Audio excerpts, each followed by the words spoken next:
خوږ شو هغه دم په خپل لور کې ښودلو بل قدم د جنۍ په ننداره شو هلک ډېر سل غمونه یې د زړه نه شو چاپېر په جنۍ چې څه تېرېږي خدای خبر دی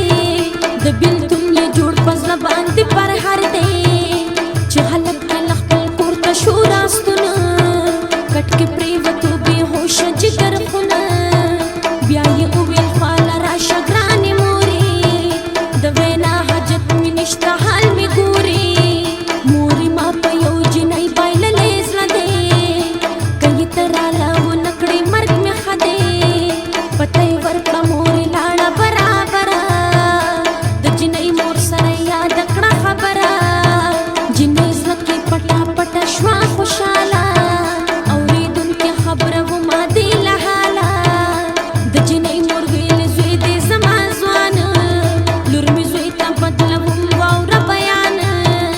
د هلک مور ویلې زه هم لرم لور ستا د کور په مساوي به وي ضرور دواړه نجونې په ښایست کې یو تر بله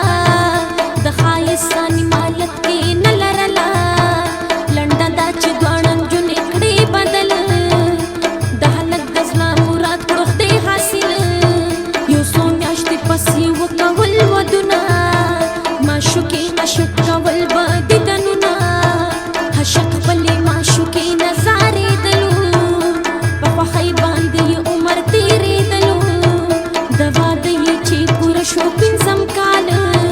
دوه زامن یې درلوده ډېر و خوشحاله خپله ښځه ورته وله هر چا ګرانه چې به یې نه لیده نو ډېر و پریشانه خپل د مور او پلار یې هم کوو عزت بدلې خور سره یې ډېر کوو محبت سخرګنۍ پرې والله سم د سترګو تور معشوقه خو یې د زړه والله ټکور خدای خبر دی پس له دې چې څه به کېږي معشوقه به یې په مرګ کې جدا کېږي په دې منځ کې یو واده شو د کوچیانو ډېر ډزې پکې وکړلې ځوانانو یو ګولۍ هوا یې راغله برابره معشوقه یې ولګېده د زړه په سره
وکړو په اخلاص دی بے رحمه خاون او وشت په خپلا جنې پړ مخ نسکور پرې وتلا زن کدن کې او په غختلې خاخي مخ باندې سپېړې ورکولې پښتنو کې خدای څومره بے رحمي ده پناه کوي شروع کړي دشمني ده پښتنو ورونو کو وکړو قضاوت داسې خلکو لا پکار دی خجالت هوایي ډزو کې خور ولګېدله خپله ښځه بیا په خپله ووجله خدای دپاره چې عبرت واخلئ ځوانانو د کورونه په دې ډزو کې شوران